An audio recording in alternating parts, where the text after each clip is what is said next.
Vamos orar mais uma vez? Obrigado, Senhor, por estarmos aqui. Obrigado porque podemos vir aqui te adorar. E agora queremos ouvir da Tua palavra, Senhor, que Tu nos ensines. Por meio da Tua palavra, que Teu Espírito Santo a aplique aos nossos corações, Senhor. Que ela possa ser viva e eficaz no coração de cada pessoa presente aqui. É o que nós te pedimos e oramos em nome do nosso Senhor e Salvador Jesus Cristo. Amém. Vamos abrir nossas Bíblias no livro de Hebreus mais uma vez. Hebreus capítulo 6.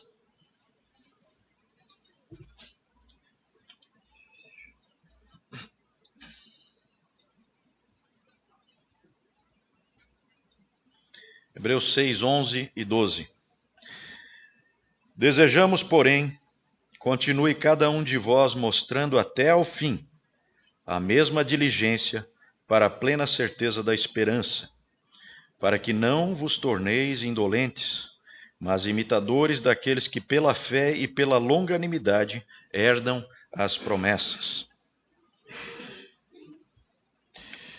Chegamos ao nosso quarto pecado capital nessa série. E esse é talvez um dos pecados capitais que mais causa confusão, né? Porque muitas pessoas pensam assim: preguiça? Preguiça numa lista em que você tem ira, lascívia, inveja, cobiça, orgulho. Estranho. Bom, por pior que a preguiça, como nós a conhecemos, né? Por pior que ela possa ser, não é sobre isso que nós estamos falando aqui. Eu lembro de um papo num grupo de WhatsApp aí da igreja, acho que dos homens, e acho que foi o Beto que disse que esse pecado capital, o nome mais correto para ele seria assédia. Também pode ser visto como tibieza ou abulia. O grande problema é que essas palavras ninguém faz a menor ideia do que elas significam, né? Então é meio inútil você usar essas palavras porque elas, apesar de corretas, não fazem parte do nosso vocabulário do dia a dia, né? Por isso eu preferi usar aqui também não a preguiça, que tem uma conotação um pouquinho mais leve do que a gente realmente quer expressar nesse pecado capital. Então eu preferi usar indolência, que é uma palavra um pouquinho mais conhecida e que também aparece no seu sentido correto, no sentido que nós queremos, aqui nesse texto de Hebreus, né? Notem que essa mesma palavra que é traduzida aqui nesse versículo 12 por indolentes, é a mesma palavra que lá no início do texto que a Mari leu para nós aqui, lá em Hebreus 5:11, a mesma palavra no original do tardios, vos tendes tornados tardios em ouvir, ou lentos na NVI. A versão corrigida, a Almeida corrigida, traz negligentes nos dois versículos.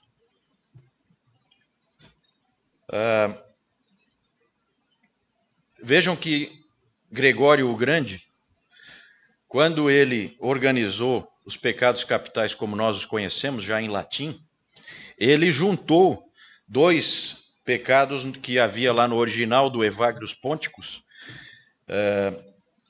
Ele juntou dois em um só, que é essa indolência que a gente está falando hoje.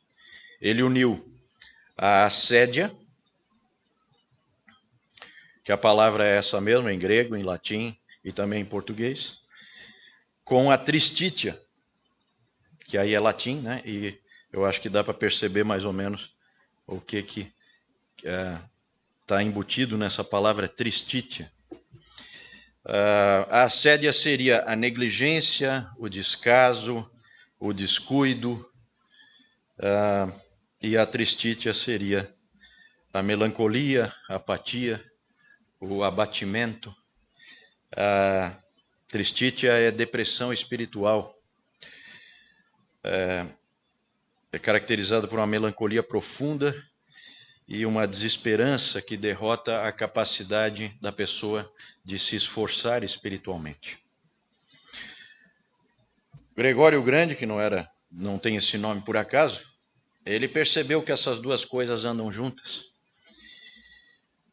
E os dois andam juntos porque só pode haver plena alegria e paz para o homem quando ele encontra a Deus e vive próximo do seu Deus. Nós conhecemos a famosa frase de Agostinho: fizeste-nos, Senhor, para ti, e o nosso coração anda inquieto enquanto não descansar em ti.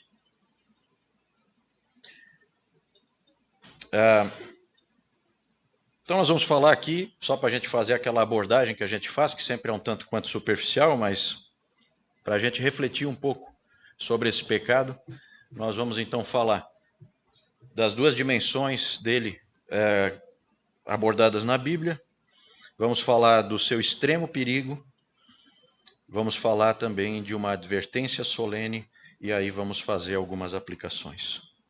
Esse é o nosso plano para hoje. De cara, nós temos que desfazer uma pequena confusão que pode haver aqui. Porque quando fala em indolência, preguiça, talvez se você for uma pessoa muito ativa, que gosta sempre de estar fazendo alguma coisa, talvez você ache que esse pecado nada tem a ver com você. Não tem nada a ver, certo? O indolente, aqui nesse sentido, não é só o preguiçoso que não quer trabalhar ou estudar. Pode ser o homem mais trabalhador e operoso, a mulher mais trabalhadora e operosa que você conhece. E se encaixa aqui perfeitamente. A preguiça física, ela é grave, né? Essa preguiça no sentido de não querer trabalhar, não querer se esforçar, ela é grave. Paulo a condena fortemente em 2 Tessalonicenses 3,10, dizendo que quem não quer trabalhar, que também não coma. Nesse nível. Mas há também uma dimensão espiritual, uma preguiça espiritual.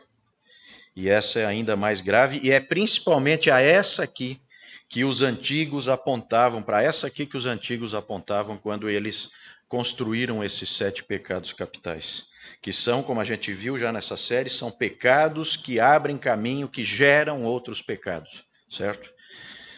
E por isso tão graves e tão perigosos. Vamos falar rapidamente, então, dessas duas dimensões, física e espiritual. A dimensão física aparece muito, principalmente na literatura de sabedoria, né, na Bíblia. Você tem lá em Eclesiastes 10:18, pela muita preguiça desaba o teto, e pela frouxidão das mãos goteja a casa. Ou Provérbios 20, versículo 4, o preguiçoso não lavra por causa do inverno, pelo que na cega procura e nada encontra. Ou vamos ver ali mais um provérbio, se quiserem abrir lá, Provérbios 24. Provérbios 24, versículo 30 e 31, diz assim: passei pelo campo do preguiçoso e junto à vinha do homem falto de entendimento. Eis que tudo estava cheio de espinhos, e a sua superfície coberta de urtigas, e o seu muro de pedra em ruínas. É interessante que, apesar de aqui ter uma dimensão física, nós sabemos que o físico é ilustrativo, muitas vezes, do espiritual. Tanto que John Bunyan, quando escreveu O Peregrino, ele colocou naquele momento em que o peregrino subia o desfiladeiro da dificuldade, e aí ele descansou e dormiu, e ficou ali indolente, alguém, que o texto não diz quem é, alguém o acordou e citou Provérbios 6,6, vai ter com a formiga, ó preguiçoso. Considera os seus caminhos e ser sábio. E quem conhece a história lá do peregrino sabe que ali, por causa da negligência, por causa da indolência, cristão perdeu a sua segurança. Ele ali, enquanto dormia, perdeu aquele certificado que ele tinha, que ele carregava com ele, que um dos seres resplandecentes tinha dado para ele na cruz, porque ele foi indolente, porque ele foi descuidado. E aqui nesse texto de Provérbios 24, 30 e 31, nós temos quase que uma dica, quase como se o Senhor nos conduzisse pela mão, para que a gente pudesse compreender a sua palavra e pudesse ir além da dimensão do preguiçoso físico aqui, que não cuida da sua casa, como está descrito aqui, né? Porque ele fala que tudo estava cheio de espinhos. Vejam que aqui em Hebreus 6, voltando lá para o nosso texto base de hoje, também fala em espinhos. Veja lá no versículo 7. Hebreus 6, 7 e 8. Porque a terra que absorve a chuva que frequentemente cai sobre ela e produz erva útil para aqueles por quem é também cultivada, recebe bênção da parte de Deus. Mas se produz espinhos e abrolhos, é rejeitada e perto está da maldição, e o seu fim é ser queimada. E isso, nessa linha que o Senhor vai nos conduzindo,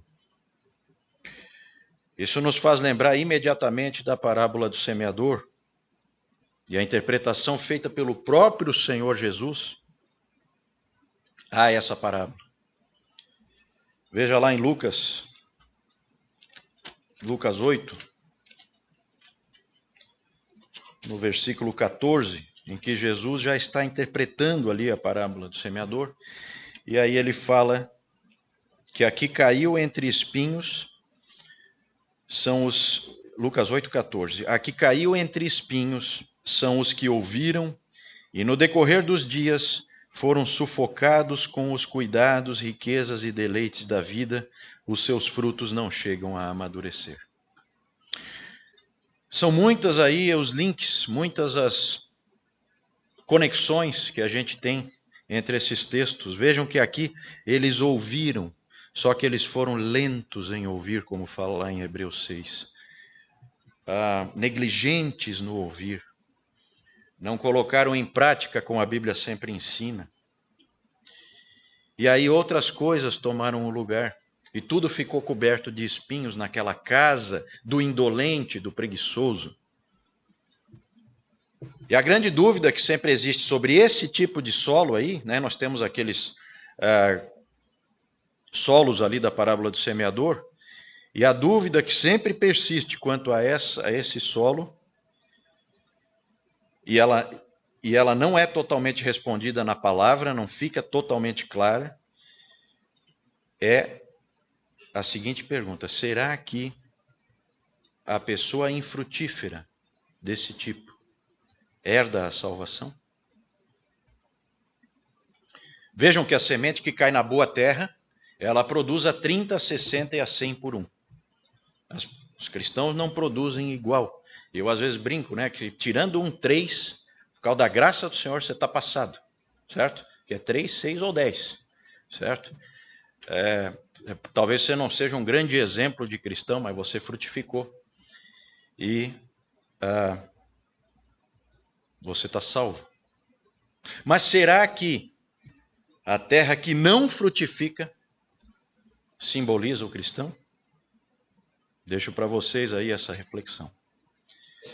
Os teólogos reformados muitas vezes se dividem a respeito disso, ainda que a maioria ache que não. Lembrem que é o Espírito Santo quem nos capacita para que possamos produzir frutos.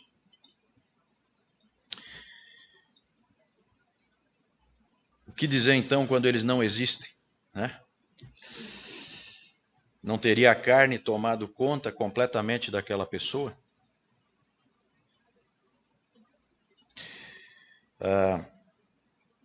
Há muitas outras parábolas com alertas desse tipo, né?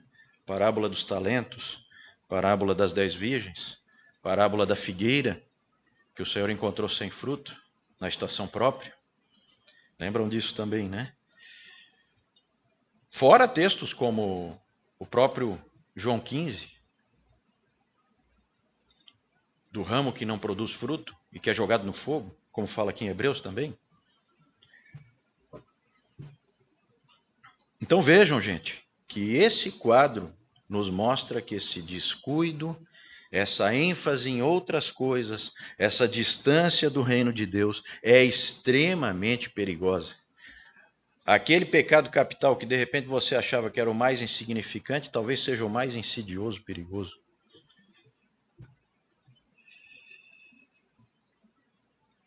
No fundo, a indolência, o que ela é? Ela é uma falta de apetite pelos dons de Deus, uma falta de amor a Deus e ao próximo, uma resistência às exigências do amor, uma indiferença geral para com Deus, a sua palavra, a sua igreja, tudo que diz respeito ao seu reino.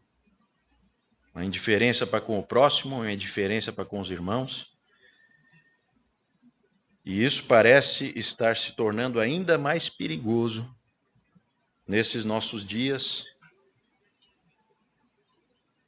cheios de ídolos e de deuses falsos para todo lado.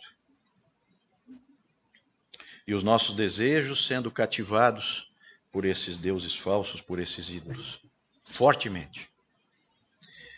William Willimon, pastor e professor, no seu livro, vejam que interessante o título do livro, Pecando como um Cristão, uma nova abordagem dos 7 pecados capitais. Ele diz assim: nós vivemos em uma era de excesso de distração, de um enorme déficit de atenção. Ao falharmos em ter nossa atenção cativada por qualquer coisa de valor, nossos olhos e nossas mentes vagam incansavelmente perambulando, incapazes de perceber qualquer coisa que valha a pena. E nisso eu não estou melhor que minha congregação, diz ele. Todos nós estamos sendo atingidos. A apatia espiritual de que estamos falando, gente, é muito, muito perigosa. Um folheto da Idade Média, chamado Poço de Jacó, ele dizia assim: quando o diabo encontra uma pessoa indolente, vazia e carente de boas obras, ele envia os demais pecados para habitá-la. A indolência cria no indivíduo um padrão de pensamento e um estilo de vida propício para o crescimento de todos os outros pecados. A escritora e pensadora cristã Dorothy Sayers, ela escreveu certa vez, que a indolência é cúmplice dos outros pecados e a pior punição para eles. Vejam que interessante, né? Por causa da indolência espiritual, todos os outros pecados tomam conta de mim. E aí eu me torno ainda mais indolente. E acabo entrando naquele desespero da tristítia que é o fim da linha, desse descuido absoluto, né? Quando a casa já está em ruínas, como fala lá em Provérbios, né? Aqui nós vemos aquele mesmo conceito que a gente tem visto nessa série, da transformação no monstro. Fomos criados para sermos seres gloriosos, esse é o plano de Deus, a glorificação de cada um de nós, Romanos 8. Mas nós podemos escolher um caminho alternativo.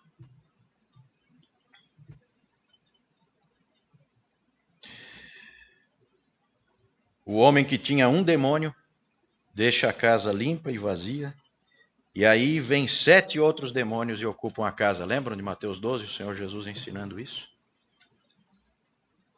É isso que está aqui. É sério, é solene, é pesado. Essa apatia espiritual e falta de vontade de conhecer e amar o Deus verdadeiro abre um amplo espaço para os deuses falsos. E aí nós temos essa advertência extremamente solene aqui de Hebreus 6, que a Mari leu para nós. Vamos olhar um pouquinho, bem superficialmente, para esse texto que foi lido. Hebreus 5:11 até o 6:12. Pessoas que deveriam ser adultas por causa do tempo decorrido, que deveriam ser mestras na fé e na vida cristã, na virtude cristã, ainda estão engatinhando. São bebês, precisam de leitinho. A indolência espiritual faz você parar de crescer. Só isso já seria, né, gente? Só isso já seria tremendamente grave. Você ser barrado no teu crescimento. Mas nós sabemos que não existe situação estacionária na caminhada cristã. Ou você está avançando ou você está recuando. E aí, esse texto aqui vai ficando cada vez mais sombrio, perceberam? A ponto de indicar o risco de abandonar a fé. Aquilo que os teólogos chamam de apostasia. Isso está lá no versículo 4. É impossível, pois, que aqueles que uma vez foram iluminados e provaram o dom celestial e se tornaram participantes do Espírito Santo e provaram a boa palavra de Deus e os poderes do mundo vindouro e caíram, sim, é impossível outra vez renová-los para arrependimento, visto que de novo estão crucificando para si mesmos o Filho de Deus e expondo-o à ignomínia. Esse texto ele tem 3 interpretações básicas. Claro que tem nuances e tal, mas 3 básicas. Ou ele fala de uma pessoa realmente regenerada e que ela pode perder a salvação. Ou ele fala de uma pessoa que tem aquilo que Calvino chamou de fé temporária, né? A semente que caiu no solo rochoso, que é de pouca duração, que dura por um tempo aquela fé, mas ela acaba desaparecendo. Essa é uma outra interpretação. Ou a terceira interpretação é que é um texto hipotético, indicando como um alerta aquilo que aconteceria se você fosse indolente e descuidado. E se você pudesse, então, abandonar a Cristo. Quem defende essa terceira posição olha muito para o versículo 9, né? Quanto a vós outros, estamos persuadidos das coisas que são melhores, né? Como que dizendo, mas vocês não têm essa situação. A primeira interpretação, gente, é claramente falsa. Todo o testemunho bíblico mostra que, todo o ensino bíblico mostra que ela é falsa. Um cristão jamais perde a salvação porque Jesus Cristo pagou com seu sangue pela vida dele. O sangue de Cristo absolutamente eficaz, não tem volta. Mas as duas seguintes, pelo menos para mim, fazem sentido. O texto de Hebreus aqui pode ser aplicado tanto a crentes temporários, entre aspas, né? Crentes, entre aspas, ou falsos, né? O solo rochoso, lá como eu disse, e pode também servir de um alerta amoroso de um pai para um filho, para que ele desperte e saia do rumo que ele está seguindo. Mas o que fazer com a turma dos espinhos, né? Como é que eles ficam?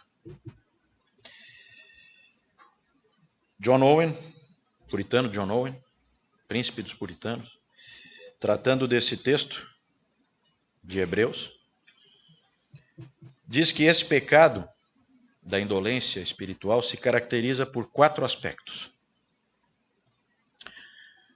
4. Primeiro, negligência.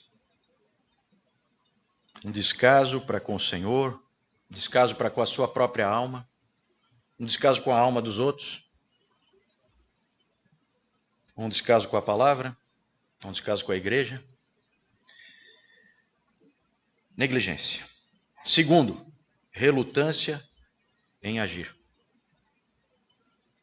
Mesmo confrontado, estimulado, exortado, o sujeito não muda, não age, não faz nada a respeito. sai como entrou. Vejam que isso aparece aqui, né, no versículo 7, a terra que absorve a chuva que frequentemente cai sobre ela. Chuva, chuva, chuva, chuva, chuva, chuva. Espinho, espinho, espinho, espinho, espinho. Relutância em agir.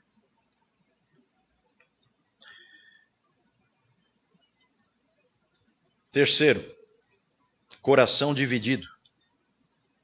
Vários outros deuses ali no coração, disputando a fidelidade e a adoração e a obediência daquele sujeito. Esquecendo que o Senhor Jesus nos alertou, você não pode servir a dois senhores. E ali tem bem mais do que dois, né? Normalmente.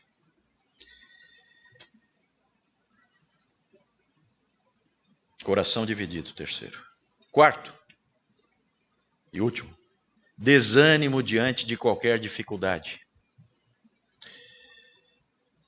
Aquela falta de vontade de ser cristão, aconteça o que acontecer, seja qual for a circunstância, seja o lugar em que o Senhor te colocar, você vai ficar firme, você vai morrer nessa montanha, vai defender com a vida.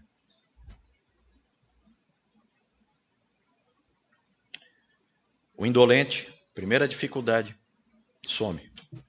Isso para dias em que a teologia cristã se tornou basicamente a teologia da prosperidade, é assustador, né?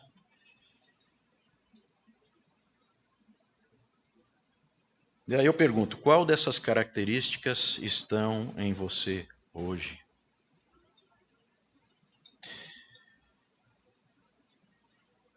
Os 7 pecados capitais, e esse aqui em especial,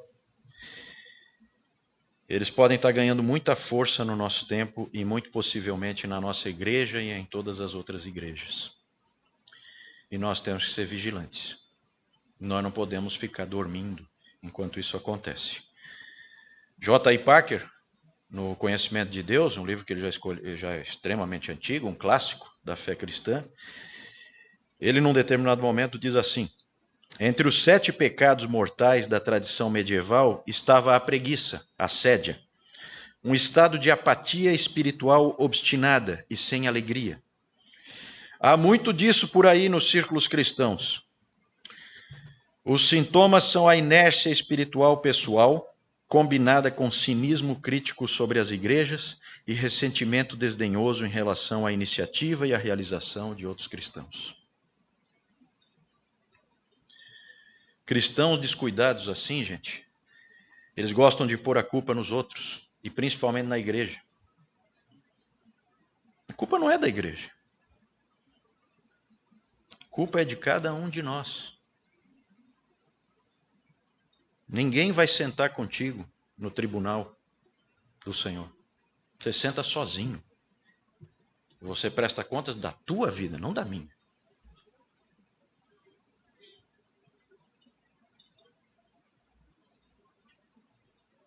A negligência mais básica da vida com Deus pode nos conduzir, a cada um de nós, a um coma espiritual, coma do qual talvez a gente não acorde.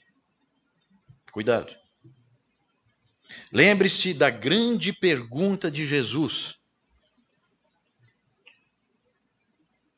Marcos 8, 36 e 37. Que aproveita o homem ganhar o mundo inteiro e perder a sua alma? Que daria um homem em troca de sua alma? Olha que pergunta. Marcos 8, 37. Pergunta de Jesus para mim, para você, para todos nós. Que daria um homem em troca de sua alma? Nunca se cuidou, gente, tanto do corpo, nutrição, todo tipo de esquemas aí do que você pode comer, não pode, né? Exercícios, todo tipo de ginástica e exercícios e fitness e não sei o que, tratamentos de todo tipo, preventivos, certo? Muita prevenção, máquinas modernas, medicina moderna, pesquisas, remédios sofisticadíssimos e tal. Muito, muito, muito cuidado com o corpo. E olha que ele vai morrer. Faça você o que você fizer. Certo? Imagina se não fosse assim, né? E para a alma, a negligência nunca foi tão grande. É ou não é? Eu falo por mim, tá? Todos nós somos filhos do nosso tempo. Eu não vim aqui pregar para vocês algo que eu não tenha pregado para mim. E o Senhor sabe o quanto que eu precisava.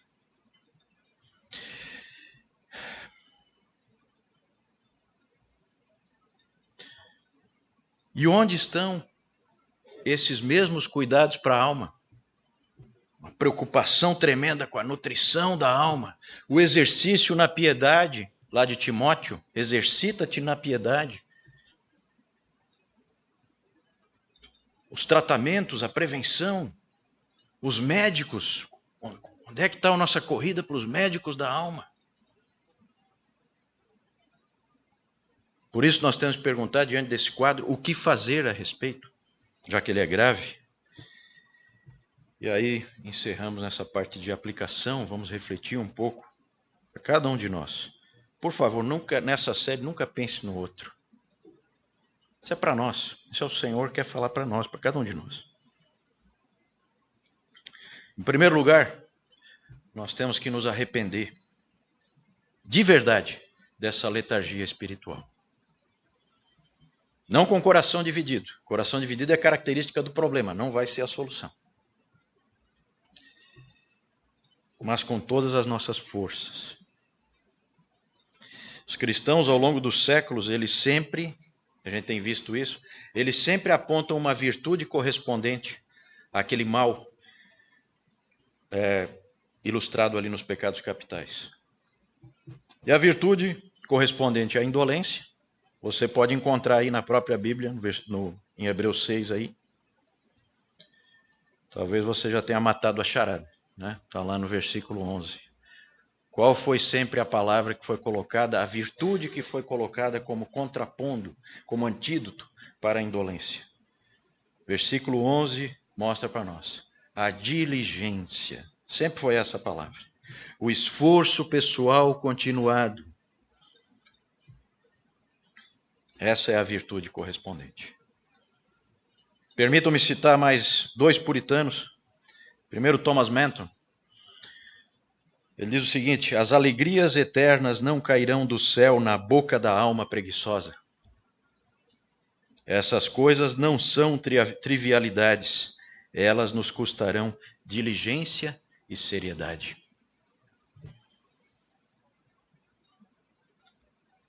Em vez de eu trazer uma exortação aqui, vou trazer o grande puritano John Owen para nos exortar mais uma vez. Ele diz assim: por acaso você está em profundezas e dúvidas, cambaleante e incerto, sem saber qual é a sua condição, sem saber se você tem alguma participação no perdão que é de Deus? Você tem sido lançado para cima e para baixo, entre esperanças e medos? Quer paz, consolação e segurança? Por que está prostrado sobre o seu rosto? Levante-se, vigie, ore, jejue, medite, ofereça violência às suas concupiscências e corrupções. Não tenha medo, não fique alarmado com seus clamores para que sejam poupados. Avance até o trono da graça por meio de orações, súplicas, importunações, rogos incansáveis. Esta é a maneira de tomar o reino dos céus. Essas coisas não são a paz, elas não são a segurança, mas elas são parte dos meios que Deus apontou para que as obtivéssemos. Bom. Era verdade lá no século XVII e é verdade hoje.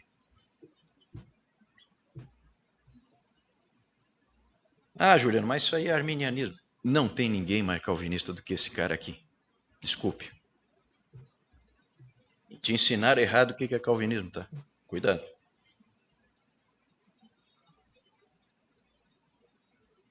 O que cada um de nós está fazendo para nos tornarmos de fato discípulos do Senhor Jesus Cristo, que nos comprou com seu sangue. Meus irmãos, a igreja cristã saudável é um bom lugar para a cura desse mal. Mas as pessoas dão pouca importância, justamente porque são indolentes. Você já parou para pensar que numa noite qualquer, na Genebra de Calvino, no século XVI, qualquer noite, você pode fazer a sua janta, e aí você sai, e você tem a oportunidade de escolher ter o seu coração aquecido pela pregação terna e cheia de amor de Pierre Viret, ou você pode ser movido à ação pela vibrante pregação de Guilherme Farrell, ou você pode ter a sua mente ensinada pela visão e conhecimento profundo das Escrituras do grande João Calvino. O triunvirato de Genebra, como se diz. Primeiro eles tinham culto uma noite sim, outra não. Depois eles passaram a ter culto toda noite. E as pessoas iam, e as pessoas ouviam, e as pessoas conheciam o seu Deus.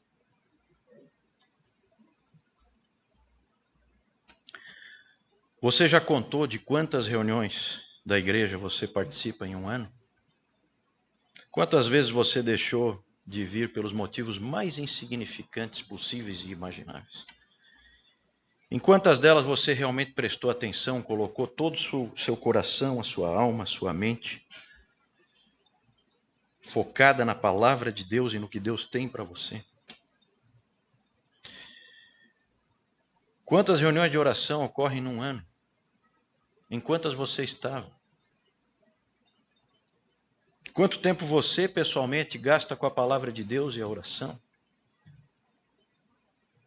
O cristianismo é vivido em base diária, isso não é coisa do ar, isso é coisa, não é Alcoólicos Anônimos, não, que você vive um dia de cada vez. Isso é Mateus 6, isso é Sermão do Monte. Nós vivemos um dia de cada vez, a gente pede o pão daquele dia. Basta ao dia o seu próprio mal. O cristianismo é vivido por dia.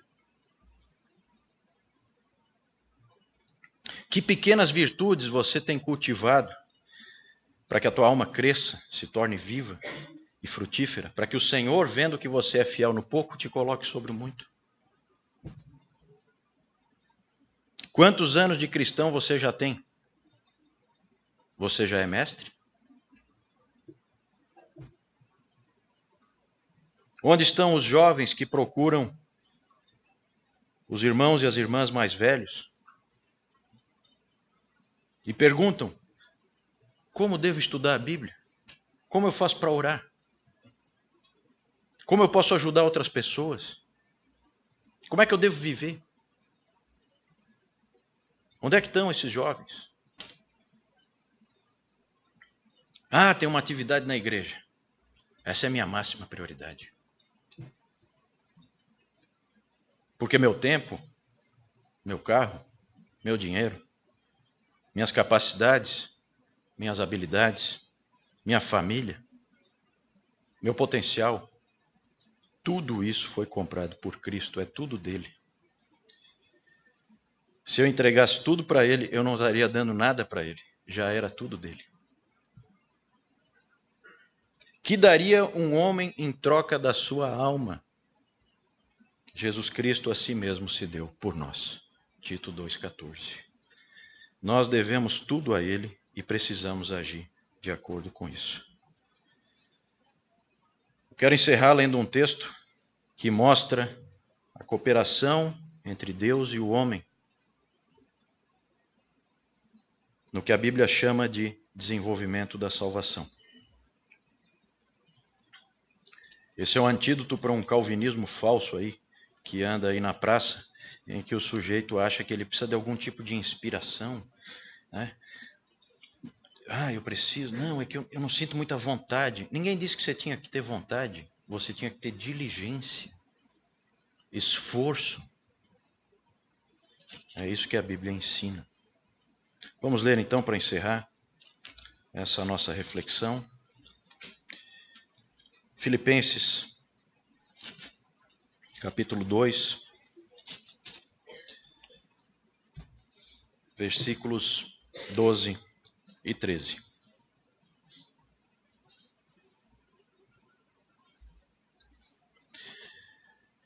Assim, pois, amados meus, como sempre obedecestes, não só na minha presença, porém muito mais agora na minha ausência, desenvolvei a vossa salvação com temor e tremor, porque Deus é quem efetua em vós tanto o querer como o realizar, segundo a sua boa vontade.